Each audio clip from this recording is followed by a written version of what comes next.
Hello and welcome to Rock Paper Shotgun. This is Matthew speaking, and today we are looking at The Walking Dead Saints and Sinners. Specifically, right now, we're looking at a lot of walkers having a really bad day.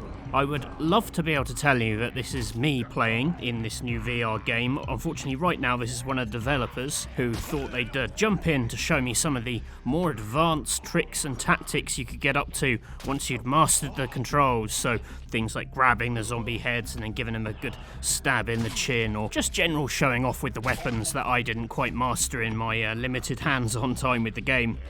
Of course, this is all very hectic. It's not the easiest place to explain some of the basics of the game, so I'm actually going to wind the clock back to the very start of the game, which is where I jumped in for my preview session. So, the absolute basics: this is a VR game from Skydance Interactive, but made in association with Skybound, who own all the Walking Dead licensed stuff. It is based on the Walking Dead comic books, so it isn't set specifically in the universe of the TV show, although one of the developers did suggest that there would be Easter eggs and nods to the show, so for fans who are looking for certain things, they may find them here. I wouldn't be surprised if at one point we got some iconic weapons. Negan's bat sounds like a kind of a shoe-in for something like this. I didn't see anything like that myself, but you know, that would make sense. The time frame of the game is a little vague. It's set at least 1 year after the apocalypse, the coming of the walkers, and we are in New Orleans, which, as you can see, is rather flooded, rather unpleasant. There are hints of rival gangs, but we'll give them a nice little friendly hello from our boat. No one seems to want to mess with us, which is good, and this is just a very basic introduction to the world.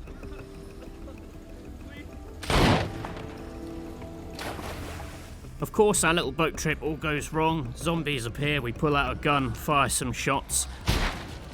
But before we jump into the action that follows this, I'm actually going to quickly run you through the tutorial because it was just a better space to explain the control setup for this. At the start of the game, you get some basic character selection things. You can choose your voice, you can choose your arms, you can try and match your voice to your arms, if that makes sense. Does this sound like the kind of arms that would have a voice like this? Who knows? As an actual VR setup, it feels like there's quite a lot going on your body. You have 6 different storage spots to sort of manage while you're playing. The most obvious ones is that you have weapons holstered left and right on your waist. These are the small weapons, so things like knives and screwdrivers, pistols, things like that. Then you have a large weapon over your right shoulder. In this demo, I only ever saw the axe. Over your left shoulder, you have the backpack, which is your inventory. That's very good for getting tasty snacks like this pot, and we are so hungry that we eat the whole thing, plastic and all.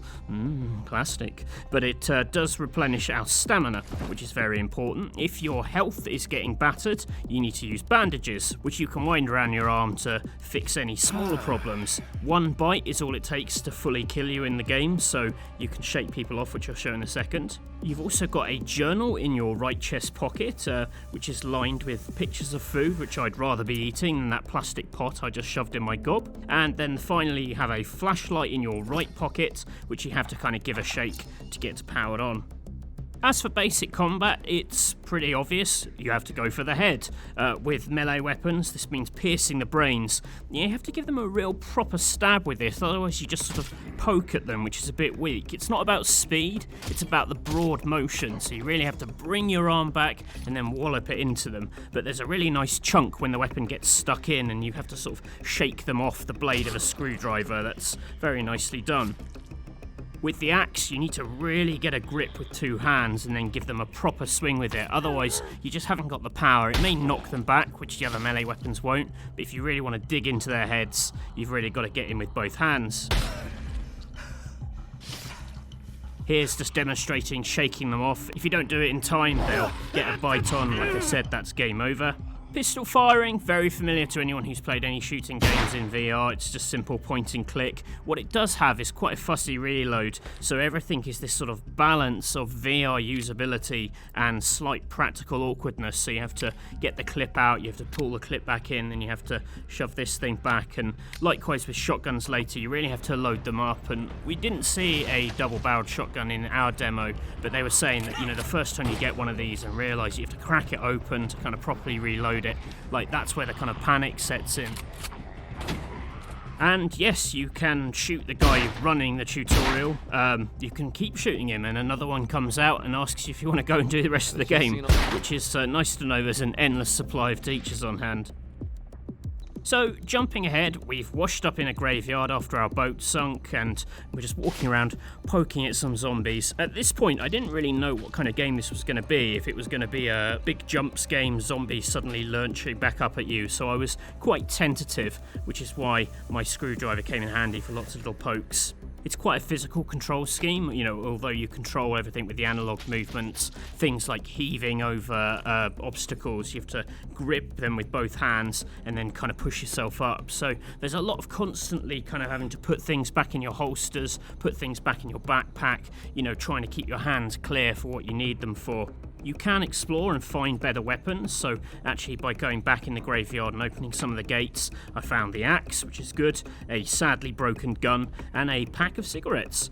Now, I'm not a smoker in real life, but I was always very jealous of friends who can sort of gesticulate wildly with a cigarette in their hand. It makes them very charismatic storytellers, so I had some fun just wafting my hand around, pointing at zombies, and finally living the fantasy of what it is to be a cool smoker. Weirdly, the cigarette becomes quite a running theme through a lot of this capture, so I do apologise. Another nice little touch, instead of putting the cigarettes back in your backpack, you can just pop it in your mouth if you need to get your hands back for some melee combat, so I quite like the idea of kind of popping it out, popping it back in, taking a quick swing and then popping it out again. I never actually found anything to light it with, so, like, weirdly, even though the game is about surviving this zombie apocalypse, in my particular demo it felt more about a man just trying to find a cigarette lighter. This chap here is Henri, who is a sort of a wise old survivor who kind of welcomes you to the game. As you can see, he's not long for this world, but we do have a nice little chat. With all the conversations, you have dialogue options, you know, which suggests you can choose to help people or not help people. There are some side quests later where you can show that as well. One of the things that's kind of interesting is the title, Saints and Sinners, suggests that there is a level of kind of choices and consequences going in. How much of this is kind of reflected from your dialogue choices, I'm not entirely sure, but in this case Henri turns into a walker. He's sort of shaking there and I have to put him out of his misery. I do decide to share one last smoke with him afterwards though, which I thought was quite nice, even though the developer said it was deeply unhygienic that I then put this cigarette back in my mouth. We soon find Henri's bus, which is the sort of centre operations. This acts as your hub for the game. Basically, you'll be coming back here every day and then leaving for one location, which we'll show in a second. One of the key things here is you have a board of crafting ingredients, like this delicious sounding nutria stew. You can pick these up and then you can track them in your journal, which is much like Fallout 4 or 76, like when you pick up junk, it'll be highlighted and tell you if it's got the components for the item that you're tracking. I quite like the idea that you've got magic eyes that can just look at any object and then break it down to its raw components. It's what I imagine the Terminator would be like if he was a chef instead of a murder machine. Hopping into the bus, you have to quickly rebuild the radio, just picking up pieces, inserting them, and then tuning it with switches, dials. You get to twiddle the antenna a bit. There's lots of fun little interactions. I think you're constantly having to kind of feel your way around the world, which I quite like. It doesn't feel massively on the rails. You're sort of given a bit of time and space to have fun and experiment with stuff. You can also dump objects into these recycling boxes to get crafting components. Those are what you'll be using to build those objects that we find outside. Then finally you can have a little swig of this to, well, I guess drink the night away and move to morning, because it's in the daytime that you venture out into the rest of the world. So the structure of the game is that every day you can visit one location, and it's going to take a while for the locations on the map to open up. So we head to this little boat. From here on the clipboard you can pick where you want to go. Once you've actually reached the location, you have all the time you want to pursue the story mission you have. In this case we're looking for a radio part, or you can look for side missions which might be there, or you can scavenge for junk. There's lots of reasons to try and achieve as much as you can in a single day, which I'll explain after we've just done this mission. Unfortunately, I messed up this opportunity to take on a side mission. If I hadn't have walked away from this lady, she would have told me about her husband, and then she would have given me a key which gets us into a door in her house, which we'll be visiting in just a minute. In this mission, we have to search for a blue mansion, which we can use the journal's map to find. It's just through here. Then it doesn't look like a massive sandbox area. You know, it's relatively small, but you do have quite a decent amount of freedom to sort of approach this challenge as you want. So as we get closer to the house, we spot a hole which would take us down into the cellar, but you can also climb up here. It's quite a nice and intuitive climbing system. You just put your hands, grip, and pull yourself up, and I quite like the feeling of kind of working my way around the house to find a different way in. It almost gave me those slight sort of Deus Ex-y vibes, you know, that sort of immersive sim where you pick a route and then you see if you can somehow kind of shuffle your way around. I did mess up a bit when I got to the window. I accidentally drew my pistol and then dropped it, so I didn't actually have a gun for this segment, which was, I guess, quite a nice bit of emergent zombie thriller writing. Inside, it suddenly becomes a lot more creepier. You can hear the zombies kind of moaning in the background. As you saw from the very opening of this video, there is more intensive action where everything's coming at you, but I actually really like this downtime as well, where you can hear distant threats. You don't really know the kind of level of things you're going to be up against, or indeed the kind of items that the world's going to give you to fight them with. You know, in this case I have my little melee weapon, but without my gun I'm a bit screwed. I haven't had a chance to craft anything. Any items you craft have much better durability than any items you find in the world, so I was at a slight disadvantage. I also found an ashtray, which reinforced my idea that this is actually a smoking RPG about someone just trying to have a nice cigarette.